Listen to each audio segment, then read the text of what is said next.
Okay. Hello guys. Good evening. Katatapos lang ng ating Saturday family appointment with El Shaddai. Tayo ngayon ay may bagong healing password. Bagong word after ng ngayon po ay holy. Tapos na po tayo ng prayer, ngayon po holy. So we are on the first letter of holy, which is letter H. And the first H goes to our very own sister Flor Formanes. Praise God. Hallelujah. Glory. The first is humble. Kanta, humble yourself. Ang kumanta, the dalawang sister from gospel choir. Ang sharer, si Sister Jeff Lazaro. Yes. Praise God. Hallelujah. Glory to God. And the second H goes to our very own sister Arlene Cruz. Beautiful Cruz. Yay! Amen. The second H stands for head. Ang kanta, head of the church. Ang sharer, si Brother Nolan Atienza. Kumanta choir.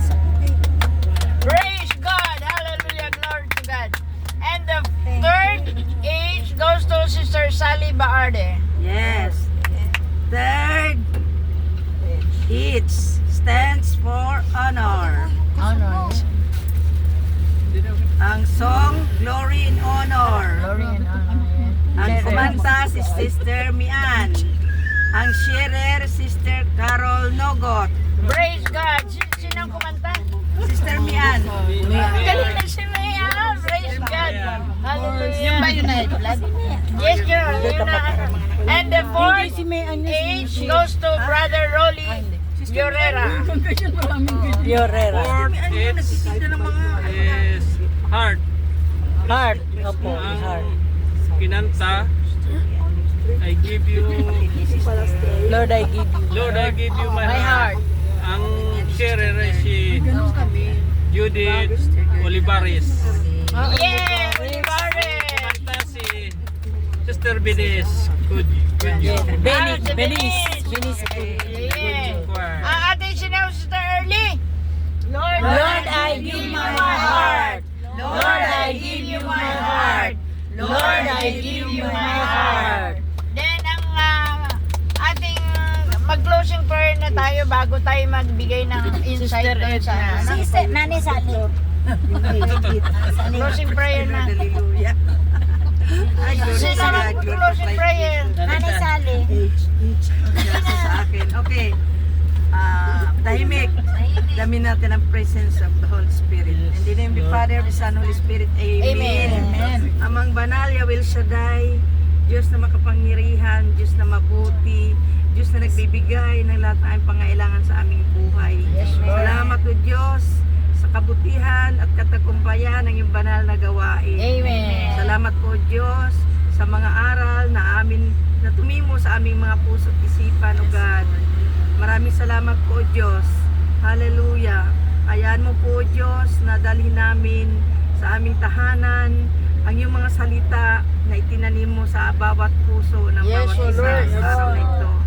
Dalangin ko po Diyos na ingatan mo po ang aming paglalakbay. Balutin mo po kami ng kabalbanal ng dugo, ang aming sasakyan. Yes, Lord. Ayan mo Diyos na ang lahat ng naglalakbay sa gitong oras ay pakaingatan niyo rin po. Amen. Hawiin niyo po ang aming daraanan, O God, at panghawakan mo ang kamay ni Brother Jewel. Amen. Alam namin, O Diyos, Ikaw may control ng lahat ng bagay. Amen. Kaya sa pamagitan ng kamay ni Brother Jewel, kamay mo po, kayo pong aming driver. Amen. O God, inaangkin namin na ang daratnan namin sa aming tahanan ay tagumpay din po. Dahil kami makakarating na matagumpay galing sa iyong banal na gawain. To God be the highest glory. In Jesus' mighty name we pray. Together with Mama Mary, all angels and saints in heaven, who live it and reign it, one God forever and ever. Amen. Father, the Son, Holy Spirit. Amen. Lord, Let's go. Okay. Lord, let's go. Lord, let's go. At magbigay tayo ng unting insight doon sa ating gospel na napakaganda tungkol sa alibugang anak. sabi nga ni Bishop, ang ama ay sabik na sabik, di ba? Tapos tayo dapat ay manabik din sa Panginoon. Sige, sino ang una? Si Sir Arlene. Magna cum laude. Yeah. Bakit parang Kumakain. bakit parang puro kami dito lang sa kilerang to? Eh bakit kayo dyan? Hala. Di ba no? Oo nga. Tulong. Kinukurot ako Papagunin yung mga itch eh. Ayaw sumali. Alam nyo, mapalad yung ganon. Pero yung, ako, pag tumanggi, Naku po, meron po puso. Game, game. oh, game na. Game na. Yun na. Malulubat na ito. Homily ni Father yung the prodigal son. Ba't na nga yan eh. Sa alam ko naman sa lahat sa atin ng mananampalataya. Yun yung alam ko unang-unang natutunan kong parable sa Bible. Yung the prodigal son. Kasi wala namang hindi nakakaalam dun sa pangangaral ni Jesus yung una yung sa alibughang anak. Amen. Ang pagkakaintindi ko lang dun sa alibughang anak is yung sabi ni Father na pagbabalik loob na inahintulad niya sa magkapatid na may mayaman na ama na yung isa nilusta yung pera niya, kinuha, pero buhay pa yung magulang nila. Kinuha na niya yung parte niya. Hanggang sa naghirap siya, bumalik siya sa tatay niya, pero yung pagbabalik niya, tinanggap siya ng buong buo ng tatay niya. So, ibig sabihin, ganun din tayo pag nagkaroon ng kasalanan. Pag bumalik tayo sa Diyos, buong puso natin tayo natatanggapin ni Lord kasi mga anak niya tayo. Amen. So, ganun din yung sa buhay nating mananampalataya na kahit tayo gano'ng kasama, gano'ng kalalim yung naging pagkakasala. Pag once na nagbalik loob tayo, Yes. buong pusong tatanggapin tayo ni Lord. Amen! Panabik, sabik. Oh, next, sin pa. Dancer. Sino pa? Sir Flor.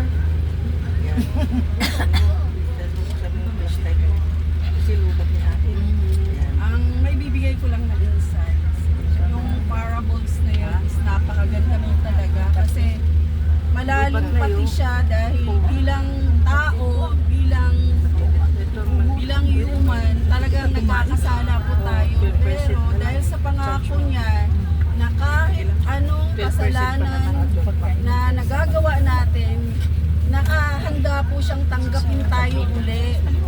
Na kahit anong gaano kalalim yung kasalanan na nagawa natin sa Kanya, nandun lang siya, nakahanda, nag-aantay para tayo bumalik sa Kanya. Amen. Ang pinakamabuting pakiramdam ko bilang mananampalataya kasi dahil tao lang ako, madalas nagkakasala, pero pag naalala ko yung pangako ng Diyos na pag once nagkamali ka at ready kang bumalik sa Kanya, naroon lang siya at handa akong tanggapin. Amen. Yun lang po at maraming salamat. Yay! O, next. O, Sister Edna. Ito na naman. Itch pangalan na ng tampo. It's ano bang sasabihin ko? Papabuga natin. Ha? Ako siguro doon sa punto na nung araw na halimbawa lang na nakapagtanong ako nun sa Panginoon na nung sobrang hirap na pinagdadaanan namin, nung malilit po yung mga anak namin. Pwede ba yun? Yes! Dahil in-share. Kasi po, no, nakapagtanong ako talaga sa Panginoon. Sabi ko, Lord, bakit sobrang hirap ng pinagdadaanan namin? Ano po bang napakalaking kasalanan na gawa namin sa inyo? Yun talaga. Inaamin ko, talagang iningi ko yun ng tawad sa Panginoon. Sabi ko, Pero parang- nasa Panginoon ka na? Oo, nag-iirsya din ako kami nag-iirsya nun. din. Nag-iirsya. Nag-uumpisa pa lang ho kami. Nag-umpisa lang. Oo, nag-uumpisa pa lang kami. Kasi sabi ko, bakit ganito po ang buhay namin? Kami naman pinagsusumikap na makasunod sa kalooban mo. Pero parang hindi natatapos ang pagsubok sa buhay namin. Sabi ko ganoon. Nakapagtanong po ako talaga nun sa kanya. Nasabi ko pa na bakit yung kapitbahay namin? Hindi ko naman nakikita ang sumisimba o sumasamba. Pero Yung mayaman. Oo, ang sarap ng buhay nila. Sabi kong ganoon. Sabi ko, ano po bang nagawa namin sa sobrang pinagdadaanan namin. Kasi sabi ko, itong mga anak mo na pinagkatiwala mo sa amin, halos wala kami ipakain. Sabi ko ganoon. Sabi ko, anong gagawin namin? Sabi ko, sabi niyo po sa Bible, yung kung wag naman kaming paghirapin. Para hindi ka sumpain. Oo, talaga yun. Hiningi ko yun ng tawad sa Panginoon talaga. Lahat talaga, sabi ko, Diyos ko, kasi umiiyak ko talaga kami mag-asawa. Alauna na madaling araw, nagpe-pray kami. Kasi kahit singkunduling talagang wala, hindi ko alam kinabukasan kung paano. Saan kami kukuha ng kakainin ng yung mga anak ko. Pero Sabi- ngayon, ay, pinagpala na ako. yeah, kasi tuloy-tuloy lumapit, di ba? Tuloy-tuloy nag-isip lumapit. Oo. Tapos, yun nga, kaya nun yung sabi ko, Lord, sorry, na kasi parang umaano ko sa iyo, sinusumbatan kita, ba't kinu-question kita? Yung pala ho, sa bawat nangyayari sa buhay natin, may maganda palang plano at aral. ang Amen. Panginoon. Amen, amen. Kaya very good, ha? Yun ang talaga, Pinagtatalo. pinagpapasalamat ko talaga sa Panginoon. O sige, maikli na lang at ang mga... Tatlo na bahay. Maikli na lang, Sister Sally. Hindi, papagawa pala Okay. sa Bulacan. Okay, sa panganay. Ang panganay, yung ano nga pagtawag doon, nagkaroon ng Parang Pagsilos. pagtatampo. Selos. ng tampo. Imbis na matuwa siya dahil bumalik ang kanyang kapatid, nagagalit siya sa ama niya dahil nagsiselos siya. Kuminsan ganyan tayo, no? Ba't Hindi ganyan? natin Parang hindi masyadong inaano. hindi natin tinitingnan yung mga magandang bagay. Nakapokus tayo sa sarili natin. Kaya sabi nga ng ama, ang lahat ng aking pag-aari ay iyo. Oh, hindi natin na-recognize yun. Hindi niya nagamit yung Hindi lang kanyang natin karapatan. nagamit ang karapatan natin na bilang panganay na anak. Kasi hindi siya humihingi. Kasi hindi siya umingi. Eh sabi sa Bible, ask in my name and you will receive. Di po ba? Yeah. Kaya yun ang pagkukulang ng panganay na hindi niya naunawaan. Naglingkod naman siya ng Hindi, kasi naging Kinukwenta niya paglilingkod niya. self-righteous. Oo. Naging judgmental Oo. siya. Sa halip na ganun ko minsan kahit sa gawain, di ba? Oo. Pag may nagkasala, halimbawa, lagay na lang natin preacher ano ba yun? Na ano siya? Parang na ano siya, yung Nasuspindi. Suspinde. Di ba pag dumating at nagbabalik loob, parang ang tingin natin, parang Parang iniiwasan natin, di ba? Pero, Ang parang tingin ganun pa natin, rin. parang ganun din. Parang ganun Parang ganun pa rin. Para bang hindi tinitingnan natin ang kanyang kasalanan. Sa halip na tanggapin natin ang buong buo. Sapagkat nawala at muling bumalik. Ganun ang panganay. Naging self-righteous. Diba? Sabi yan, naglustay ng mga kayamanan mo. Ganito, ganyan. Diba? O, diba tayo din? Yan. Nagkaroon ng kabit. Mga record. Tapos bumalik ulit. Mga O, diba? record ang tinitingnan, Parang mga ganon, bad di ba? record. Kaya malaking bagay talaga, napakaganda yung gospel na yun, no? Pagbabalik loob. Pero ang ganda nga ng umili ni Bishop. Pero ang sabi nga ni Bishop, lahat ng tao na talaga naman ay mahal ng Panginoon. Amen. Tayong lahat basta lumapit sa Diyos. Kahit Amen. nagmumura, mahalin. Yes! Kahit nagmumura. Pag Mahalin pa rin. lumapit, upo, mahal ng Panginoon. Oo. Di ba darating daw ng araw, yan lahat ng mga hindi nating kabati, magkakasama tayo sa langit. Oh, di ba? Praise God. Hallelujah. Thank you, Lord. God bless us all. Thank you sa mga lights nyo. Thank you sa mga cellphone lights. Mahirap ngayon hahali kasi naano ng grade. Pagka halik lang napagbibintangan pa ng Rape. ng rape. Gusto pirahan. 500,000. Baka nabitin yung babae. Baka may